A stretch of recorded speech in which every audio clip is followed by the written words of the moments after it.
What do you make of Prime Minister Benjamin Netanyahu's presentation yesterday?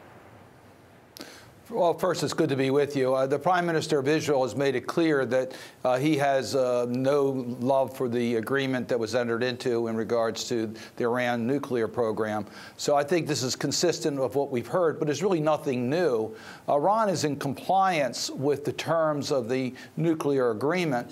We know that Iran is doing other things that we disapprove of, their ballistic missile program, which is a delivery system for weapons, which could be a nuclear weapon. That's not acceptable. So we can take action on the non-nuclear front without violating the nuclear agreement. I think what President Trump is looking at doing is pulling the United States out of the nuclear agreement. But President Trump did, though, leave the door open for a real agreement. Would you envision that as being something similar to what President Macron talked about, broadening the nuclear deal to include other parts as well as missiles and also Iran's influence in the region? I think what President Macron is saying is that under the nuclear agreement, Iran has made a lifetime commitment not to develop a nuclear weapon. We have a right to enforce that. We have a right to explain where Iran can go in the future, even beyond the sunset dates. That's not amending the nuclear agreement. That's not violating it. What the president's talking about is withdrawing from the nuclear agreement now by reimposing sanctions against Iran for its nuclear program. That would be in violation of the agreement and could isolate the United States. Senator, as I understand it, what President Macron was talking about, and maybe what President Trump was talking about, are things outside of nuclear and dealing with things like missiles and supporting of terrorists in the region. I'm sure that many of us would say that would be a good thing for Iran to agree to. What would we have to do to get them to agree to it? How much of it's carrot? How much of it's stick?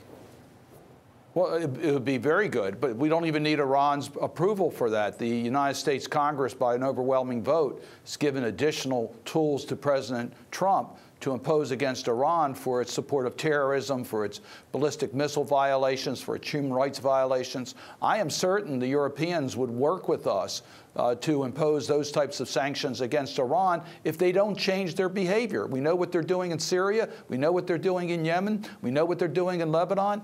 Those activities are not acceptable, and we should take action, and they're not prohibited by the nuclear agreement. We would not be violating the nuclear agreement if we did that. So, Senator, I truly don't understand. Where's the disagreement? It sounds like there's raging agreement here between the Congress and the President, the Europeans and everything else, that on the one hand, we want the nuclear thing to go forward, but on the other hand, we need to deal with these other problems.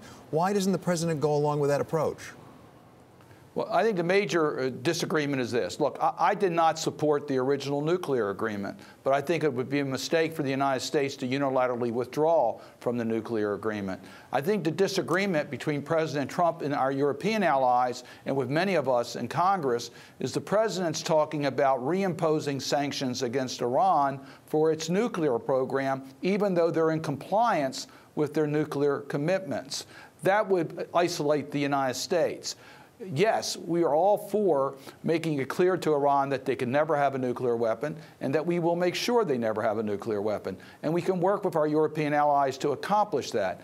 But if the President in the process reimposes sanctions against Iran for its nuclear program, that would violate the nuclear agreement, would cause Iran to seek enforcement globally against the United States, and would divide us from our European allies. President Trump, though, saying yesterday that such actions from the U.S. could actually send a message to North Korea. Senator, take a listen.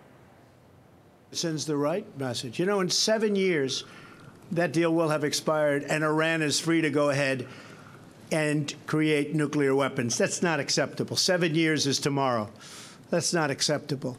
So, no, if anything, it's proven right. Senator, what do you think? Would it send the right message to Pyongyang? First of all, the President Trump is absolutely wrong. There's not a 7-year limit sunset of the Iran nuclear agreement. It's lifetime prohibition against Iran ever having a nuclear weapon. So the President's not saying the facts correctly when he says there is a sunset. There isn't a sunset as it relates to its commitment not to have a nuclear weapon. There are challenges to enforce it after 7 years. That's what we need to work on to improve. I'm with the President on that. But to say that Iran can develop a nuclear weapon sanction-free after 7 years is just false. What about enforcing verification of denuclearization on North Korea? Is that still an achievable goal, as confident as President Trump has been in the last few days? Oh, absolutely. Look, we all want to achieve an end to the nuclear confrontation on the Korean Peninsula. And the only way that's going to happen is through diplomacy. So we all are encouraging what the president is doing, and that is communications between the North and South Koreans, between the United States and the North Koreans, between China and the North Koreans. All that is a positive step, and we hope will lead to not only the freeze of their program and inspectors getting into North Korea to see exactly what they're doing, but ultimately the elimination of nuclear weapons on the Korean Peninsula. This is the only way to achieve it, and we hope the president will be successful in this diplomatic effort. Senator, I think pretty much everyone would agree that this president is somewhat unconventional in his approach, and has been with respect to North Korea, has been with respect to Iran, and various parts around the world.